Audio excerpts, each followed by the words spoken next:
Fala galera, sejam muito bem-vindos a mais um vídeo aqui no canal, aqui quem fala é o Matheus, e essa aqui é a segunda aula de uma série onde a gente está entendendo e aprendendo a usar o GraphQL. Bom, se você não assistiu a primeira aula ainda, eu vou deixar ela aparecendo no card aqui em cima, é muito importante que você assista ela, porque lá eu explico qual que é o problema que o GraphQL ele se propõe a resolver, como é que ele funciona, e alguns conceitos dele, enfim, assiste lá que é muito importante, daí depois você volta para cá. E nessa aula aqui a gente vai começar entendendo o que são os types dentro do GraphQL. Basicamente, eles são as entidades que a gente tem dentro da nossa API. O que é uma entidade, Matheus? Usuário, comentário, post, produto, enfim, aí depende do tipo de API que você está desenvolvendo, né, do tipo de aplicação que você está criando.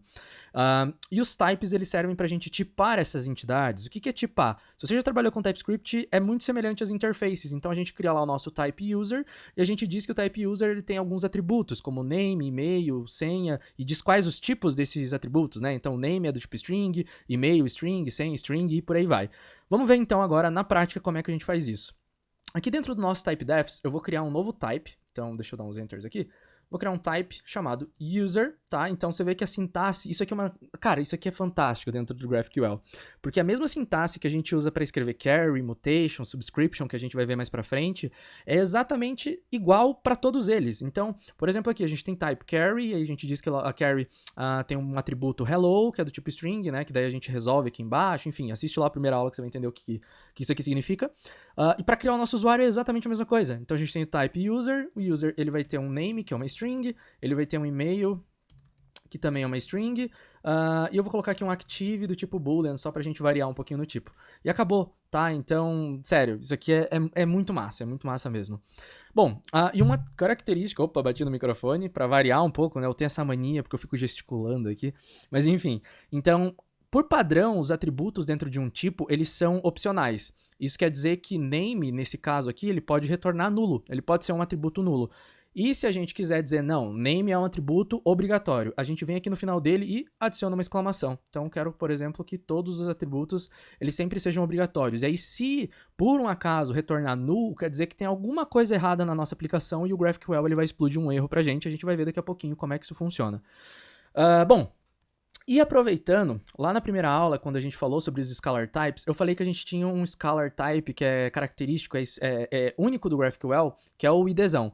Para que ele serve? Vamos imaginar que a gente está fazendo o cadastro dos nossos usuários dentro de um banco, de um banco de dados MongoDB. Sempre que a gente insere um usuário novo, né, na verdade, sempre que a gente insere um documento novo dentro de uma collection no Mongo, ou seja, sempre que a gente faz o registro, por exemplo, aqui de um usuário, o Mongo ele gera pra gente aquele underline ID, que é basicamente uma hash, né? Não tem igual aqui, mas ok, vocês entenderam. Bom, essa hash é uma string, então provavelmente você pensou em vir aqui e colocar uma string exclamação.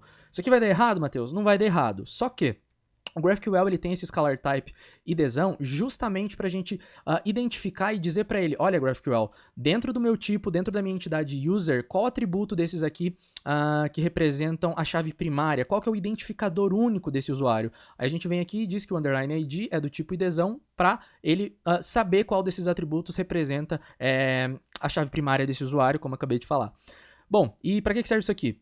Basicamente tem uns lances de cache que o GraphQL faz e coisa assim que ajuda ele. Então é importante sim, e é muito interessante você sempre fazer nesse formato aqui. E aí não importa se o seu ID ele é uma string, como no caso do próprio Mongo, ou se você está usando, por exemplo, um UUID, ou se o seu ID ele é um number, né, auto-increment, não importa, você usa o IDzão. Beleza? Mais uma característica bem legal que a gente tem aqui dentro dos types é que a gente consegue fazer aninhamento deles. O que isso quer dizer? Vamos supor que na nossa aplicação a gente também tem o type post, então ele também vai ter um ID, que é do tipo IDzão, obrigatório, ele vai ter um title, que é uma string e obrigatória, e um content, que também é uma string e obrigatória. Só que um post ele precisa de um autor, né? Então, um author, que provavelmente você pensou em vir aqui e colocar uma string, que né, representaria o ID, por exemplo, do usuário. Só que aí a gente vem aqui, ó, e a gente pode fazer um alinhamento de tipos. E para que a gente faz isso aqui? Lá quando a gente for fazer uma requisição, então, por exemplo, eu quero pedir, quando eu for pedir uma lista de posts, né, então a gente vai executar uma carry, posts, e aí eu quero, por exemplo, pegar todos os títulos dos posts, só que eu também quero trazer o autor. Então eu vou conseguir fazer isso aqui, ó, autor, e aí eu quero, por exemplo, o nome do autor. E eu puxo o name, né? A gente poderia puxar, por exemplo, aqui todos esses atributos que a gente tem no type user. E-mail, active e por aí vai. E aí, cara, isso aqui dá um poder tão grande para nossa aplicação e uma flexibilidade, cara, é surreal, tá? E a gente vai ver isso tudo funcionando no decorrer aí das aulas. Beleza, agora vamos criar uma query, né, pra gente conseguir, por exemplo, fazer uma listagem de usuários. Como é que a gente faz isso? Então eu vou criar aqui uma query chamada users, que vai retornar um array, então a gente abre colchetes, e dentro dele é um array de quê? De objetos do tipo user. Acabou. E aí eu posso vir aqui e colocar uma exclamação no final. Essa exclamação aqui, ela está dizendo basicamente o seguinte, ó, a minha API, ela pode retornar users com um array vazio, mas ela não pode retornar users com um null, tá? E por padrão, a gente normalmente vai ver muito isso, e a gente vai usar bastante, é colocar mais uma exclamação aqui depois do objeto user também. Que a gente está dizendo, olha, a API, ela pode retornar um array vazio, mas ela nunca pode retornar um array com uma posição null dentro dela. Ou ela retorna um array vazio, ou ela retorna um array com objetos que batem, né, que fazem um match com os padrões que a gente tem aqui dentro desse user. Beleza? Então, show de bola. Vou apagar aqui e vamos criar o resolver agora para essa nossa query. Então, users vai retornar um array de objetos do tipo user. Então, os objetos user, eles têm aí underline ID, name, e-mail e active. Então, underline ID, vou colocar aqui qualquer coisa. E-mail, na verdade vamos fazer o seguinte, string math.random para gerar um número aleatório, name, Matheus,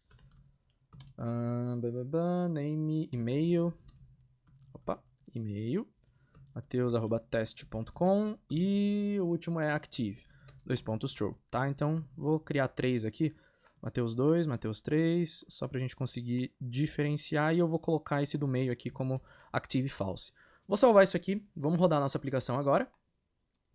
Então, Node... Na verdade, vamos fazer o seguinte, eu vou instalar aqui o Nodemon como dependência de desenvolvimento, para a gente parar com essa coisa de ficar parando servidores, subindo toda hora. Então, abro o package.json, venho aqui, vou criar um script, vou chamar de dev, e vou executar npx nodemon src/index.js.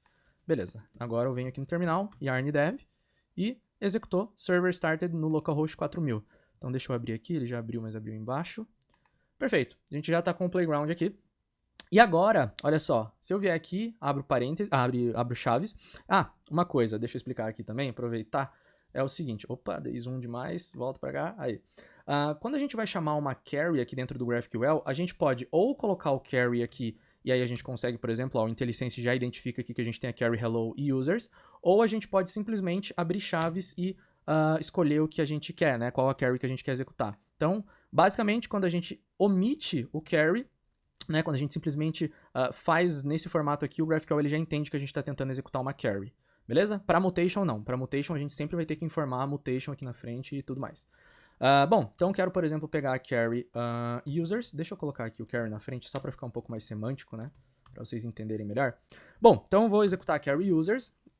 Abro chaves de novo, Ctrl espaço, e ele já me diz aqui quais atributos eu posso pedir de um usuário, ou então a gente pode abrir a nossa abinha docs, que a gente também viu lá na primeira aula, e olha só que legal. Agora eu sei que eu tenho uma query hello, que retorna uma string, e eu também tenho uma query users, que retorna um array de usuários. Clico nisso aqui, e ele já me diz aqui, ó, quais atributos esse type user ele tem. Então eu sei que eu posso pedir underline ID, name, e-mail ou active, ou né? A gente pode pedir tudo isso junto também. Então vou pedir, por exemplo, aqui, para ele me trazer os names, name e active.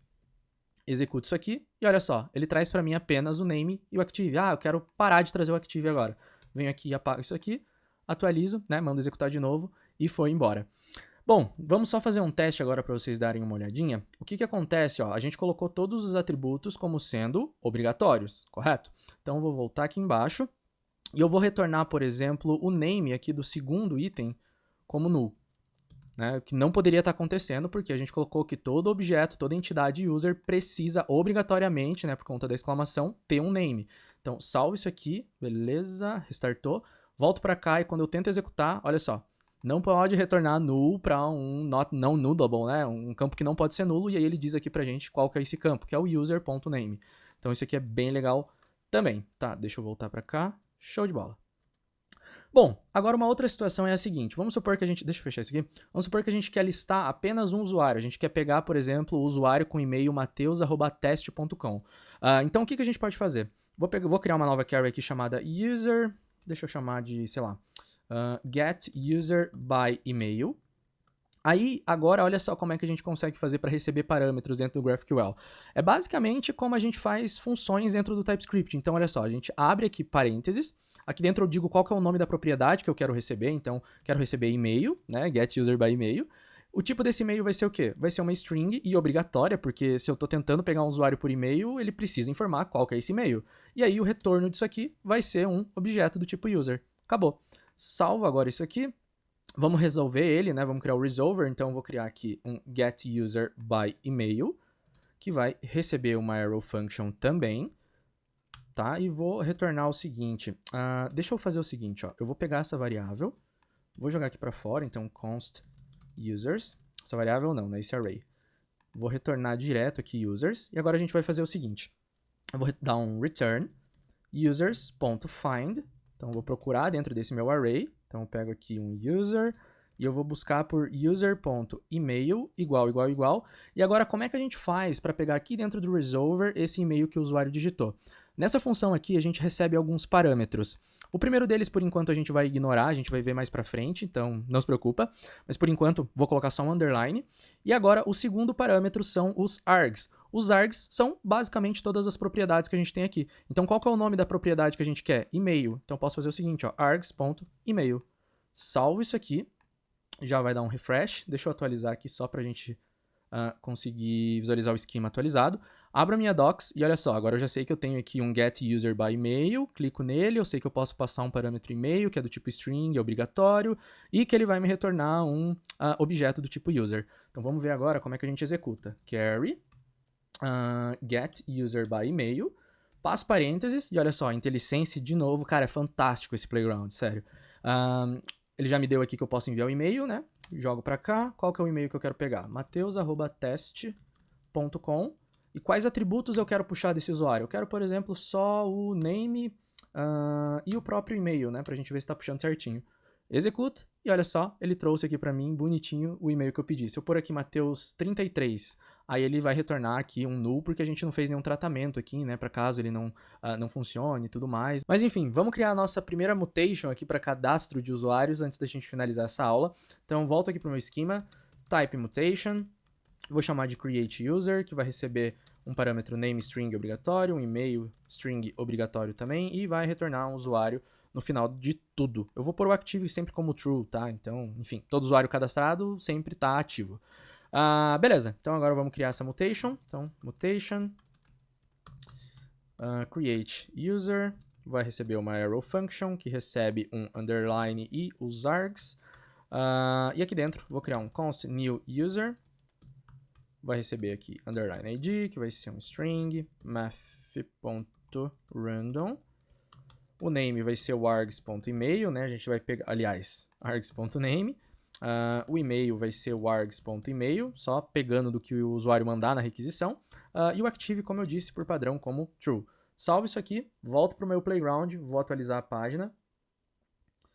Vou criar uma nova tab aqui em cima, e se a gente abrir a docs agora, olha só, já está listando aqui as nossas mutations. Se eu abrir ela, eu sei que eu preciso mandar um name, um e-mail, né, que eles são obrigatórios aqui por conta da exclamação, e que eu posso, no final de tudo, pedir as informações desse usuário que ele acabou de cadastrar. Então vamos testar isso agora. Mutation, vou chamar aqui create user, passo aqui como parâmetro name, que vai ser Mateus. Na verdade não, vamos pôr aqui, sei lá, Gabriel, e e-mail vai ser... gabriel@test.com. E aí, depois que ele cadastrar, eu quero pedir o underline ID e o e-mail. Mando executar. Cannot return null, mutation.createUser. Tá, deu algum probleminha. O que eu fiz? Bom, eu só criei o objeto, mas eu não fiz um push dele para variável, eu não retorno, não fiz nada, né? Inteligente. Vamos fazer o seguinte, ó.